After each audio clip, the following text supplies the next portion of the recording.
HELIOS Tarot Forecast for the month of July, year 2017. I'm B.R. Newman, and this will actually be drawn specifically for your astrological zodiac sign, so pay close attention. And also check out Andy Botticelli's Starry Teller Forecasts through the link below. If you want to see the astrological side of things, it's fascinating how it all lines up so beautifully each time. And also check out my website, IamHelios.com. Consider all that I offer there, personal readings, courses, etc. Alright, other than that, let's just get right to it. Alright, Taurus, here's your 5-card tarot spread. It's sort of like a compressed Golden Dawn spread, which I like to call a Helios spread. Why not? It's comprised of a central theme, 2-dimensional timeline options or choices, doorways, a past section, and a fate section. Well, here in your central theme you have the Two of Wands. Now the twos all correspond with Sphere 2 on the Tree of Life, which has to do with, well, it's called wisdom. This has to do with the right hemisphere of the brain. As manifest through wands or through fire, this is the will to choose, getting really clear about what you want, figuring out what it is that you're supposed to actualize, the process of really clearly seeing a vision, getting all of the details in order so that you can then bring that imagined possibility over to the left hemisphere of the brain where they can work as in a dynamic fashion to actualize the potential. So the tarot spread is speaking directly to an area of your life that you would like to see much more creation occurring within. Something that you would like to actualize and materialize and consciously manifest, which is to say, getting really clear about what you want and consciously manifesting exactly that. And also the tarot spread is alluding to blockages that you have. Areas in your life, facets of your being perhaps, that are preventing you from materializing that which you want. So these 2-dimensional timeline options are outlining that pretty well. You can see on the one hand you have the 10 of Swords. Now the 10 are all associated with Malkuth or Sphere 10 on the Tree of Life, the final sphere or the kingdom, the realm, the world, all actualized potential. And as manifest through air, Swords in this case, this is a lesson learned after some epic failure, humility gained.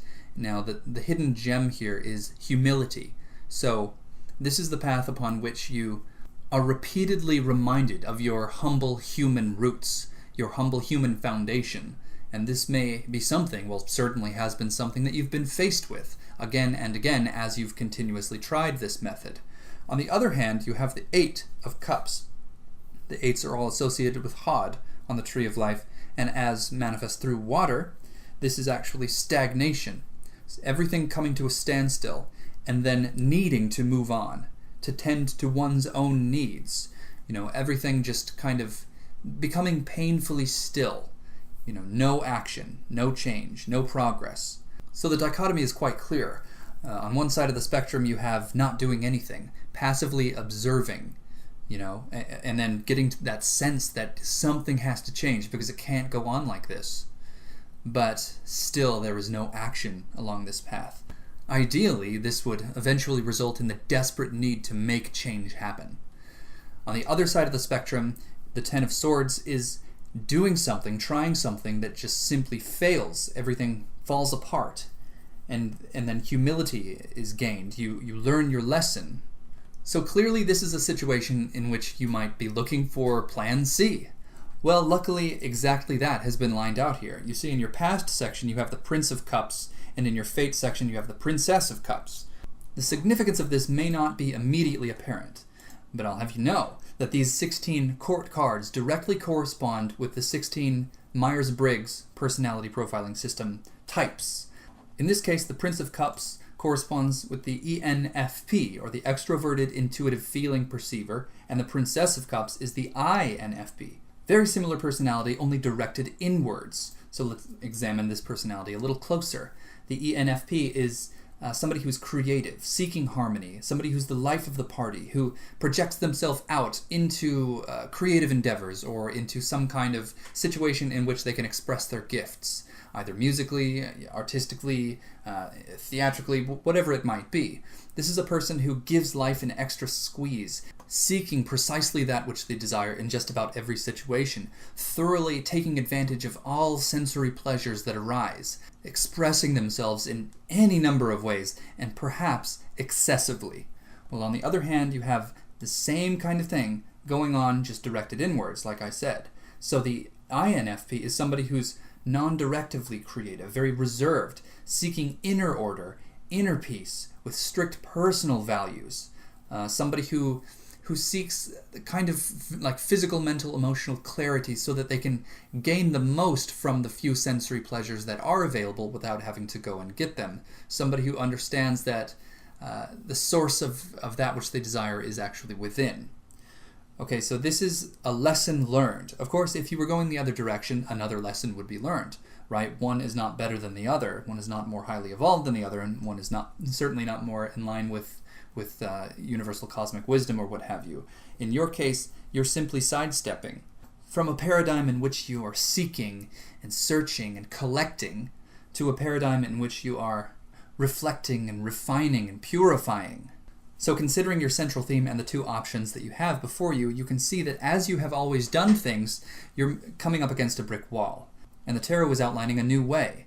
So look into your own life, examine very carefully, document for a few days your precise methods, and investigate the ways in which you might be searching too much, seeking too much outside of yourself, looking for the answers beyond yourself, seeking comfort and validation beyond yourself. Look for all these misplaced habits in order to determine precisely that which the tarot is speaking to, and precisely that which is rich with potential for massive transformation.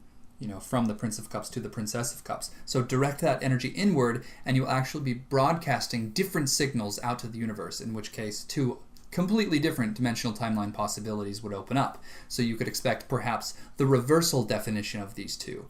So rather than taking the path of the Ten of Swords and being humbled by the experience of everything just not panning out, maybe you could learn the lesson beforehand. Establish some discipline you didn't have before. Study a subject you haven't considered studying before. Perhaps do a little boring work that you've been putting off.